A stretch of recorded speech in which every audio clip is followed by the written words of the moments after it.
Welcome. बहुत स्वागत है आपका। यदि आप शेयर मार्केट में नए हैं तो बिल्कुल सही जगह पर है। आज हम जानेंगे कि किस प्रकार से स्टॉप लॉस लगाया जाता है और किस प्रकार से नुकसान से नए ट्रेडर ध्यान दें। होता क्या है कि जब हम मार्केट में आते हैं तो यदि अप ट्रेंड में है तो हम लोगों को बहुत अच्छा लगता है कि अरे भाई हमने तो यहाँ पर 50 का माल उठाया था, चलिए ये थोड़ा सा ये 50 पे मान लिया जाए आपने यहाँ पर कुछ चीज़ें खरीद ली और 50 पे उठाया था या फिर लगातार मार्केट चल रहा है, हो सकता है कि यहाँ पर 100 तक चला जाए। तो ये तो बहुत अच्छा लगता है कि हमारा सामान तो डबल हो गया। लेकिन एक ये अंदाज़ा रहता है कि अब 100 के बाद हो सकता है 150 चले जाए, 200 चले जाए।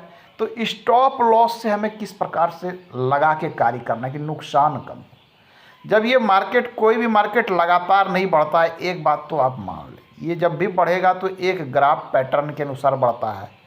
ये इस प्रकार बढ़ेगा, थोड़ा गिरेगा, बढ़ेगा, थोड़ा गिरेगा, इस प्रकार से चलता है। ये भी आपको मान के चलना है।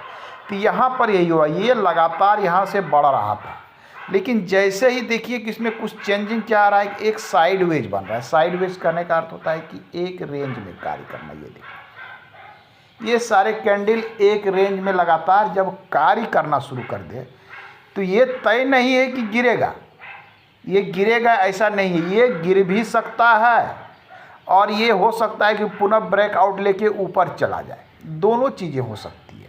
तो यहीं पर सावधान रहने की हमें आवश्यकता होती है कि ये ऊपर जाएगा या नीचे जाएगा। कुछ लोग ऐसे होते हैं कि ये साइडवेज में भी अपनी पोजीशन बनाते हैं। वो ये सोच के बनाते हैं कि हो सकता है ऊपर जाए, कुछ लोग ये सोच के बनाते हैं हो सकता है नीचे जाए। हर तरह के लोग होते हैं। कोई शॉर्ट सेल में कार्य करता है, जो पहले बेचता है बाद में खरीदता है। अब अधिकतर लोग पहले खरीदते हैं और बाद में बेचते हैं।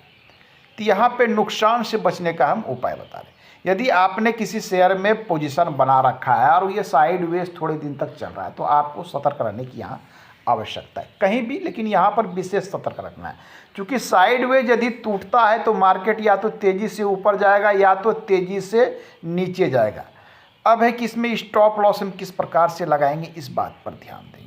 सबसे पहले हम एक जो रेंज है, रेंज का एक अनुमान हम लगा लेंगे कि रेंज किस रेंज में चल रहा है। ये देख लीजिए, ये साइडवेज का रेंज है। अब इस रेंज का टूटना, आपने पोजीशन बना रखा है तो जैसे ही इस रेंज को क्रॉस करता है आपको स्टॉप लॉस इसी जगह लगा देना। ये स्टॉप लॉस क्या होता है?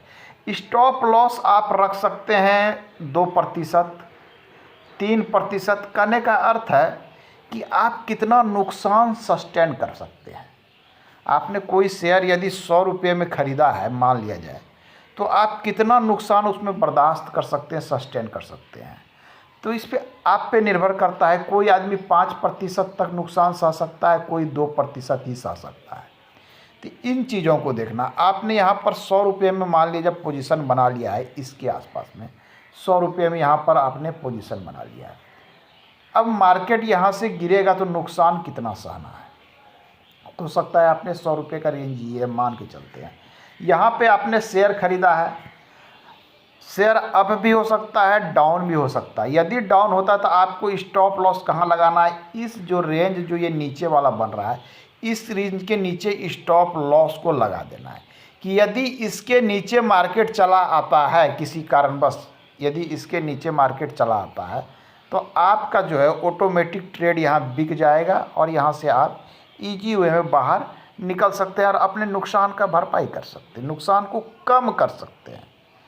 नुकसान का कम होना एक महत्वपूर्ण चीज़ हो जाता है। यदि आप यहाँ पर 2%, 4% के नुकसान पर निकल जाते हैं तो ये 100 का सामान कभी आपको यहाँ 80 पर मिल सकता है। 80 पर ये 100 का सामान आपने 2% पे लॉस पे निकल गया, आपको 98 रुपीज़ पर यहाँ पर आप फिर भी आपका 98 रुपीज़ यहाँ सुरक्षित है। अब यहाँ से यदि 10-20% गिर के या 80% पे आ जाता है तो आपको तो ऑटोमेटिक 20% का लॉस हो जाता, लेकिन सिर्फ 2% का लॉस हुआ और आप मार्केट से निकल गए। तो इसे ही कहते हैं हम स्टॉप लॉस।